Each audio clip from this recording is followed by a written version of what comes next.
L'Église catholique fait mémoire de la bienheureuse Élisabeth de la Trinité et de Saint Geoffroy.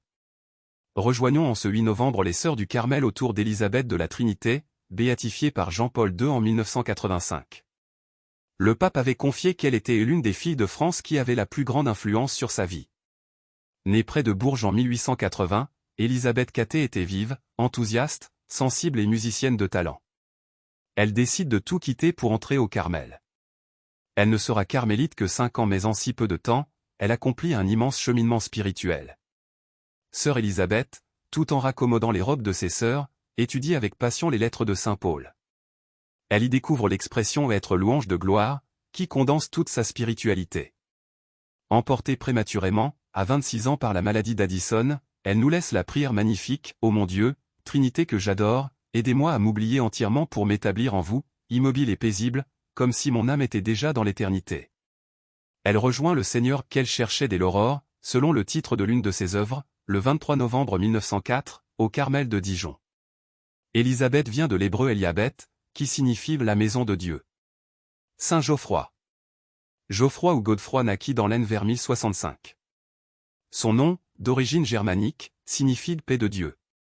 Il fut placé à l'âge de 5 ans dans l'abbaye de Mont-Saint-Quentin, où il fit profession et reçut la prêtrise. On rapporte que, mystique et réaliste, il fit preuve d'habileté dans les affaires et d'adresse pour échapper aux seigneurs qui convoitaient et pillaient les biens de l'Église. Devenu, par obéissance au pape, évêque d'Amiens, le moine Godefroy s'intéressa à l'important mouvement communal, courant déterminant dans l'évolution de cette époque pour se libérer des féodaux.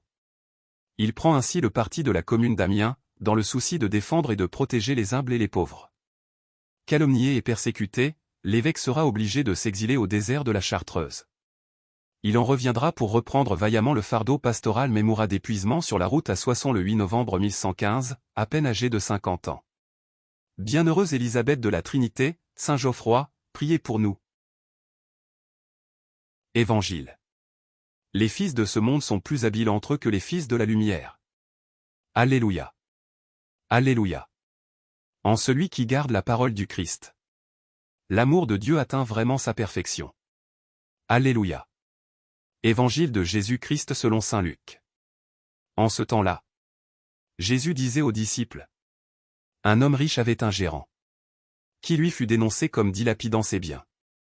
Il le convoqua et lui dit: qu'est-ce que j'apprends à ton sujet? Rends-moi les comptes de ta gestion. Car tu ne peux plus être mon gérant. Le gérant se dit en lui-même: que vais-je faire? Puisque mon maître me retire la gestion? Travailler la terre? Je n'en ai pas la force. Mendier? J'aurais honte. Je sais ce que je vais faire, pour qu'une fois renvoyé de ma gérance, des gens m'accueillent chez eux. Il fit alors venir, un par un, ceux qui avaient des dettes envers son maître. Il demanda au premier: combien dois-tu à mon maître? Il répondit: 100 barils d'huile. Le gérant lui dit: voici ton reçu. Vite, assieds-toi et écris 50. Puis il demanda à un autre: et toi, combien dois-tu? Il répondit: 100 sacs de blé. Le gérant lui dit: voici ton reçu, écris 80. Le maître fit l'éloge de ce gérant malhonnête, car il avait agi avec habileté. En effet, les fils de ce monde sont plus habiles entre eux que les fils de la lumière. Acclamons la parole de Dieu. Louange à toi Seigneur, à toi.